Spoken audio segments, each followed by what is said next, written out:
आइए दोस्तों शुरू करते हैं आपके 12th क्लास का इंग्लिश का पेपर सॉल्यूशन। पहले क्वेश्चन की बात करते हैं। लिखा हुआ है व्हाट आर हॉबीज। तो ये हॉबीज की अगर बात करें हाँ कि हॉबीज क्या होती हैं, तो आइए दोस्तों बताता हूं हॉबीज क्या होती है। ये पढ़ा हॉबीज क्या होती है। हॉबीज में पहली लाइन लिखनी थी आपको, ये आपके फर्स्ट का आंसर है। दूसरे में पूछा है कि हॉबीज क्या क्या होती है, तो यहां से लगाकर यहां तक जो नाम दिख रहे हैं आपको वो सारे के सारे हॉबीज के नाम है। तीसरा क्वेश्चन आपसे पूछा गया है कि are hobbies matter of personal choice और नॉट। बिल्कुल है, ये पर्सनल चॉइस का ही एक क्या है तरीका है। इसका आंसर बता देता हूं दोस्तों। Indeed hobbies matter a lot as they are the source of pleasure and keep our energy level high. ठीक है, ये इसका आंसर है। और दूसरा इसके बाद का क्वेश्चन करें, how do hobbies fresh our mind. ये पढ़ा hobbies make life interesting, they refresh our mind after a hard day's work. ठीक है, ये ध्यान रखना। और एक और बात, इसमें भी ये आंसर दे सकते हो आप कि हमें इफेक्टिवली हमें बहुत ज्यादा वैरायटी प्रदान करता है, ये भी इसके आंसर में शामिल हो सकता है। पांचवें क्वेश्चन की अगर बात करूं तो लिखा हुआ है कि how can hobbies help us develop our overall personality. तो ध्यान रखना, हॉबी को अगर हम सही तरीके से देखेंगे तो ये कहीं ना कहीं हमारी day to day monotonous life को ठीक करने में काम लेता है। ये हमें एंथुजियास्टिक बनाता है, हमारी एनर्जी को हाई लेवल रखने में काम करता है, और कहीं ना कहीं हम नई चीजें सीखते हैं तो ये हमारी ओवरऑल पर्सनालिटी को भी ग्रोथ करवाता है। ये ऐसा आंसर बनाना पड़ेगा आपको। इसके बाद how can we meet with other people of other countries. तो यहां पर लिखा हुआ है, ये पड़ा आंसर, कि हम दूसरे लोगों से मिल सकते हैं, कॉरेस्पॉन्ड कर सकते हैं जब हम हमारी फीलिंग्स को शेयर करते हैं। ऐसा उल्टा करना पड़ेगा, पहले वो लिखना पड़ेगा फिर ये लिखना पड़ेगा। तो ये पांचवे का आंसर आ गया। उसके बाद दोस्तों आपको पूछा गया है, छठवें में पूछा गया है कि नहीं, सातवें में पूछा गया है कि फ्री टाइम एक्टिविटी क्या होती है। फ्री टाइम एक्टिविटी के लिए मेरे पास एक वर्ड तो ये पड़ा एंटेल्ड। ठीक है, यानी एंटेल्ड वर्क जिसे हम बोलते हैं। ठीक है, और दूसरा हमारे पास हॉबीज का वर्ड खुद है। ठीक है, तो ये दो वर्ड में से कोई एक वर्ड आपको सेलेक्ट करना है। और हॉबी इसके नीचे पूछा हुआ है कि हैप्पी वर्ड के लिए कोई वर्ड बताइए। दोस्तों ध्यान रखना, हैप्पी वर्ड के लिए हमारे पास दो वर्ड है। एक तो पड़ा ये जॉय और एक ये पड़ा प्लेजर। हाँ, एक और पड़ा है प्लेजर, ये पड़ा, ये दो वर्ड्स हैं। इनमें से टीचर जो ठीक करे वो ठीक हो सकता है। मेरे हिसाब से प्लेजर ज्यादा ठीक है। ये आंसर से मैंने इनके आंसर्स आपको बता दिए। दूसरे क्वेश्चन की बात करते हैं दोस्तों। सेकंड क्वेश्चन में आपको जम्मू कश्मीर के एक डल लेक के बारे में पूछा गया है। पहला प्रश्न क्या है, पूछा गया है कि what is another attraction of tourist to Jammu and Kashmir. तो इसका आंसर आपके सामने आ जाएगा फ्लोटिंग पोस्ट ऑफिस था, यानी कि ये रहा, ये वाला आंसर है। इसका पहला आंसर ये पड़ा, फर्स्ट का आंसर। दूसरा क्वेश्चन लिखा हुआ है कि where is floating post office built. ये कहां बना हुआ है, तो ये बना हुआ है, देखो, it is built on the intricately curved monsoon boat fastened on the western edge of the Dal lake. ये इसके दूसरे का आंसर है। तीसरा क्वेश्चन आपको बताया गया है कि how many rooms were there. तो दोस्तों ध्यान रखना, वहां पर दो छोटे छोटे कमरे थे। ठीक है, उसके बाद पूछा गया है कि how was the post office anchored. ये पड़ा इसका आंसर। हाँ, ये पड़ा इसका आंसर कि इसको कैसे एंकर किया गया था, बचाया कैसे गया था। तो ये पड़ा rescue team had to anchor it, और यहां से लगाकर यहां तक आपको इसका आंसर लिखना होगा, और यह आंसर होगा फोर्थ का। फिफ्थ की बात करते हैं। बिल्कुल, choose the word similar. Attraction के लिए हमारे पास एक वर्ड पड़ा हुआ है, और वो वर्ड है हमारे पास, ये पड़ा, कहां लिखा हुआ है, फैसिनेशन। फैसिनेशन ये पड़ा। ठीक है, ये इसका आंसर है। तो ये पांचों आंसर हो गए दोस्तों।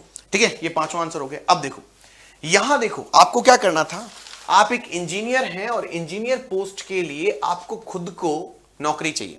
इट मींस ये सिचुएशन वांटेड का क्वेश्चन है, सिचुएशन वांटेड का, ये आपको करना था। इसके अलावा दोस्तों आपको आपके दोस्त ने इनवाइट किया था, है ना, एनुअल डे फंक्शन पर, और आप जा रहे हैं, आपको इनफॉर्मल रिप्लाई देना था। ये सारे के सारे मैराथन क्लास में करवाए हुए क्वेश्चन हैं। हम सारे के सारे क्वेश्चंस आपको बोर्ड में पहले भी करवा चुके हैं, क्लासेस के अंदर करवा चुके हैं। आपको इसके आगे की बात करूं दोस्तों, तो आपको एक रिपोर्ट लिखनी थी, और रिपोर्ट आई फ्री आई चेकअप कैंप पर। दोस्तों ये पूरा का पूरा हमने कैंप में किया था। Free eye checkup camp, blood donation camp, ये सारे करवा रखे हैं आपको। अगर ये आप नहीं करते हैं तो ग्लोबल वार्मिंग के ऊपर आपको एक 100 वर्ड्स में पैराग्राफ लिखना था। मुझे लगता है कोई बड़ी बात नहीं है, क्लास 6, 7, 8 में सब में यही करते हैं। क्वेश्चन नंबर 5 था बिजनेस लेटर, जिसमें एक आपको वॉश रेफ्रिजरेटर खरीदा था आपने, लेकिन वो खराब हो गया है या वो सही नहीं है, तो उसको रिप्लेस करवाना है, इसके लिए लेटर लिखना था। ये बिजनेस लेटर है। अगर आपको ये नहीं आता तो ये वाला क्वेश्चन आपको मैंने फिक्स फॉर्मेट में दिया था, राइट अ जॉब एप्लीकेशन। मैंने कहा था पोस्ट कोई भी हो, नाम बदल देना, बाकी फॉर्मेट फिक्स्ड है। मैराथन क्लास में फिक्स फॉर्मेट दे रखा है इसका।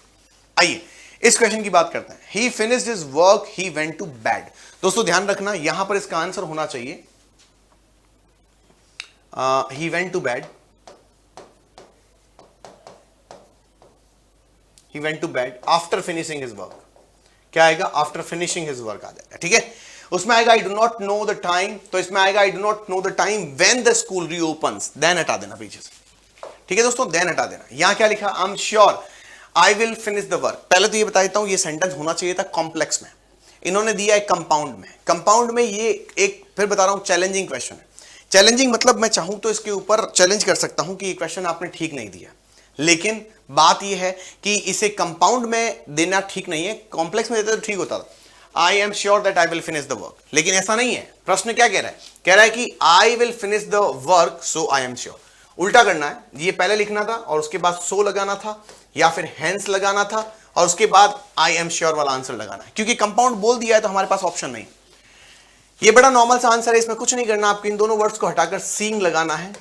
Seeing his mother he was glad. Answer complete. आगे देखो, write an appropriate phrasal verb. दोस्तों यहां पर टर्न डाउन आएगा, जिसका मतलब होता है बर्खास्त कर देना, और यहां पर आएगा कैरी आउट, जिसका मतलब होता है आज्ञा का पालन करना। यहां क्या लिखा हुआ है? यहां पर देखो दोस्तों, पहले टू दिया हुआ है तो पीछे टू का कॉम्बिनेशन बनेगा। ठीक है, यानी कि यहां पर टू का कॉम्बिनेशन बनेगा। द बैट्समैन, यहां पर ध्यान रखना दोस्तों, the batsman as well as bowlers, as well as आएगा। ठीक है, एज वेल एज। आगे देखते हैं, इसके अंदर नॉर्मल से आंसर बता देता हूं। राजकुमार शुक्ला कौन था? एक शेयर क्रॉपर था। राजकुमार शुक्ला एक इलिटरेट था, पुअर पे मत करना। ये कहां मिले थे? लखनऊ में मिले थे। ठीक है, कहां मिले थे? लखनऊ में मिले थे।